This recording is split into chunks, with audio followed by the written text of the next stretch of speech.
E, gente, vocês estão vendo, né, que a pessoa vai gravar vídeo e o meu marido traz o bebê aqui pra perto do meu escritório, que tá arrastando cadeira. César! César! César, tô gravando! Que saco! Meu Deus! Pronto! Oi meninas, tudo bem? Gratidão por estarem aqui me acompanhando já há algum tempo. Tem várias pessoas chegando agora, queria agradecer imensamente por estarem aqui. E hoje eu queria compartilhar um pouquinho com vocês sobre quem é a Karina Bonner e por que eu estou aqui nesse movimento que é o Instagram, conversando com vocês. E isso para mim é mais que uma missão de vida, né? Minha essência. Eu, Karina, desde os 8 anos de idade, eu me via conversando com as pessoas e amando ouvir a história de cada uma. Todas elas tinham coisas que me acrescentavam imensamente. Então eu sempre fui uma criança que gostava de conviver com pessoas, de escutar as pessoas. Eu andava muito com pessoas humildes, as pessoas, por exemplo, que trabalhavam nas casas dos meus tios. Eu sempre era muito próxima aos peões de fazenda. Enfim, né, a dona Cacá, que trabalhou na minha família durante anos, eu amava sentar com todas as funcionárias que passaram na minha casa. Eu sempre sentei no quarto da empregada para assistir novela e nos intervalos eu sempre gostei muito de escutar as histórias e gostava de perguntar como que era a vida da pessoa e como que ela tinha feito isso e aquilo. Então eu sempre fui uma boa ouvinte. E engraçado, porque desde criança eu sempre fui uma conselheira, mesmo sendo criança. Eu me lembro das minhas primas que eram bem mais velhas que eu, me perguntando o que elas poderiam fazer em tal situação, com o namorado, com aquilo, com a amiga. Então eu sempre fui uma conselheira também e nunca julgava as pessoas pelas ações delas, assim. Nunca tive essa percepção de julgamento. Nossa, aquela pessoa fez aquilo. Nunca. Eu sou zero julgamento. Eu acho que é uma habilidade, é um dom, não sei. Então eu sou zero julgamento mesmo. As pessoas que me conhecem, meus clientes, sabem. Quando a gente termina a nossa sessão, parece que assim, eu zerei. Eu viro uma chave que eu não consigo nem lembrar do que a gente conversou. Então eu não sou uma pessoa que leva os assuntos pra frente. Eu não conto, uma pessoa me contou que tá grávida. Depois meu marido descobre que a pessoa tá grávida e me pergunta, você sabia que aquela pessoa tava grávida? Eu falo assim, sabia. Ele, por que você não me contou? Eu falei, porque a pessoa não falou pra eu te contar. Então eu sou uma pessoa que realmente não leva o assunto pra frente. Então o que você me falou tá falado e tá guardado as 7 chaves, assim. Eu não consigo trocar, não consigo passar as informações para as pessoas. Enfim, realmente eu sou túmulo total, eu sou a pessoa mais calada da vida. Então, graças a Deus, as pessoas confiam muito em me falar um segredo, me contar coisas realmente mais profundas delas. Eu acho que isso é um dom mesmo que eu tenho desde criança. E eu sou muito grata por esse dom também. Então, enfim, eu amo pessoas, amo pessoas. E aí, na 8ª série, eu vivenciando toda uma situação que, quando eu era criança, a minha família era pobre. Era uma família que ralava e sempre ralou muito, mas a gente não tinha condições, não tinha. E aí, depois a gente teve uma ascensão profissional muito grande. E nessa ascensão profissional, a minha família começou a ter dinheiro para comprar em abundância comida. E quando a gente comprava as coisas em abundância, eu não tive quando era criança, então acabou sendo um movimento, uma sensação de escassez. Então eu comia muito mais do que eu comeria se fosse algo cotidiano. Então eu comi muito, tive um período de escassez, e aí quando eu comecei a comer muito e tinha muita abundância. E além disso, minha mãe teve condições, meu pai e minha mãe tiveram condições de contratar uma funcionária muito boa, que cozinhava muito, e a gente saiu de uma casa na rua, que eu brincava na rua, e foi para um apartamento no qual eu parei de brincar. Então juntou tudo, juntou o sedentarismo, juntou a abundância de comida, juntou uma super cozinheira top que cozinhava pra caramba, e eu saí de um ambiente que eu tomava sol e brincava na rua para um ambiente fechado. Então eu fiquei branquela, eu fiquei bem gordinha. Aí minha mãe teve dinheiro para colocar aparelho, então eu usava aparelho.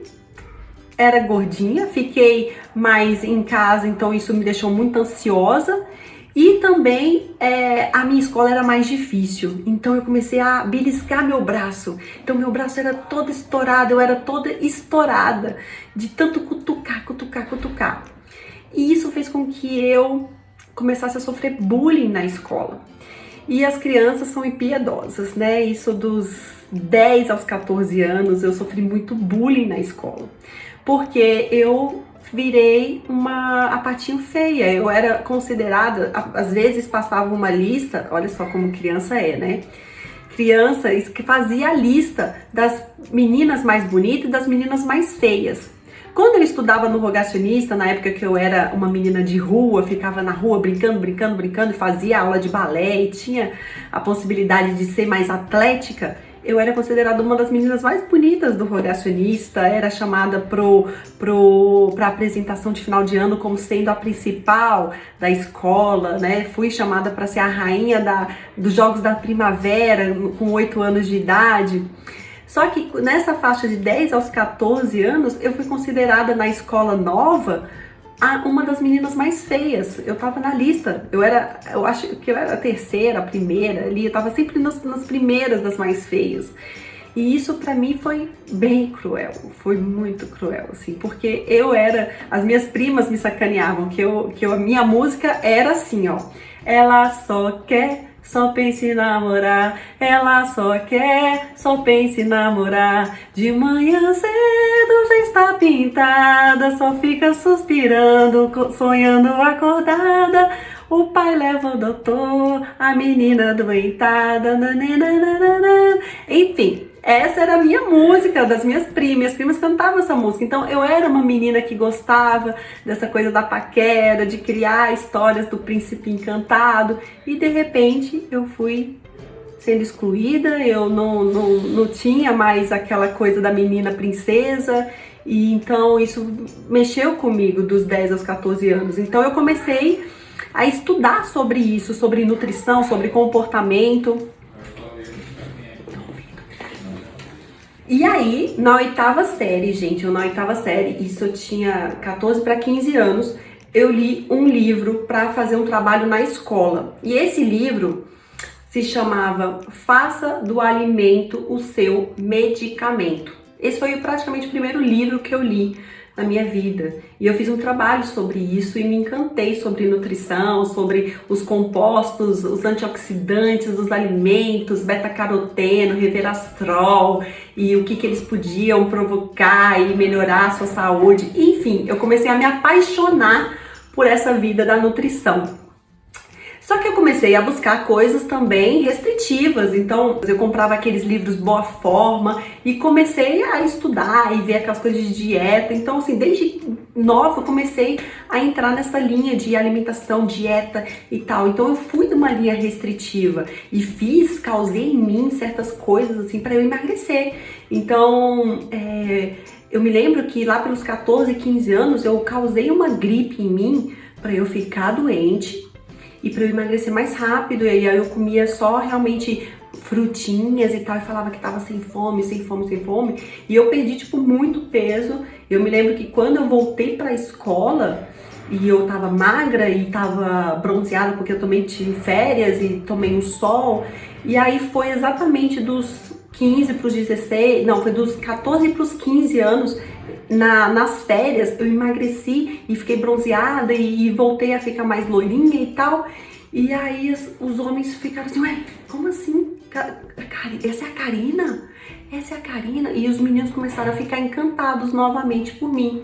Só que eu tinha usado um artifício da dieta restritiva.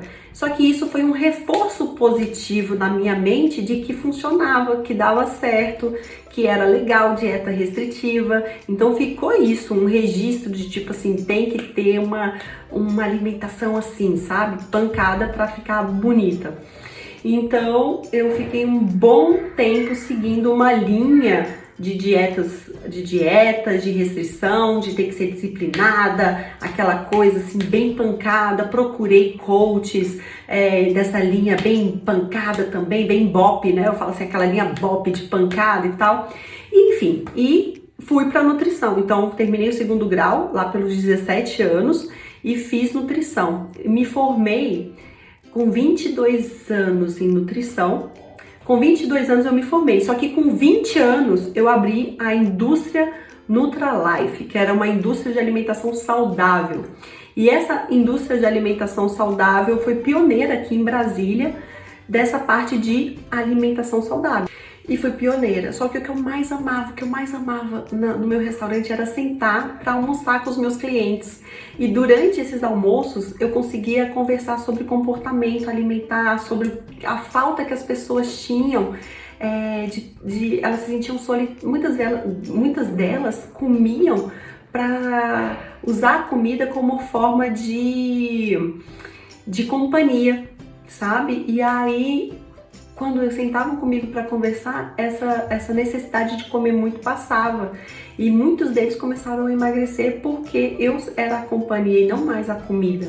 Então eu comecei a perceber essa questão do comportamento muito forte e já me apaixonava por isso.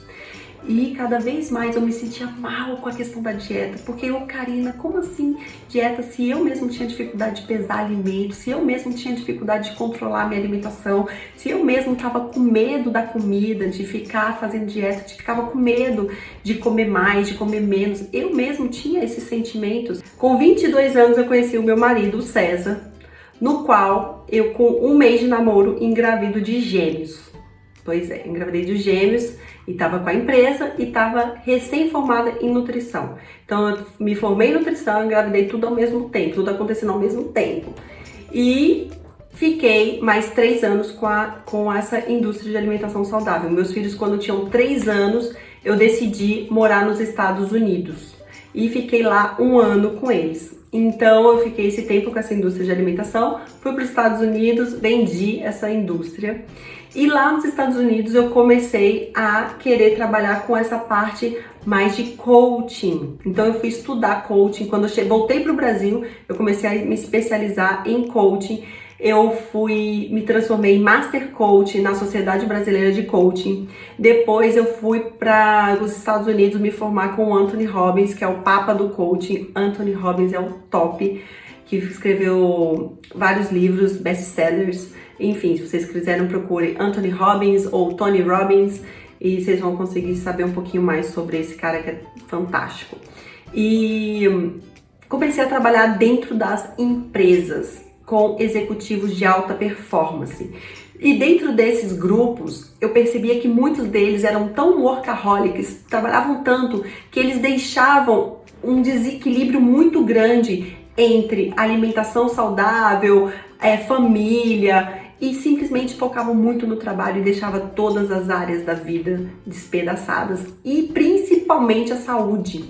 A saúde mental e a saúde física estavam assim, o caos. Eles não se alimentavam bem, comiam McDonald's, sorvete a hora que dava, e achava bonito almoçar na frente do Skype, fazendo Skype.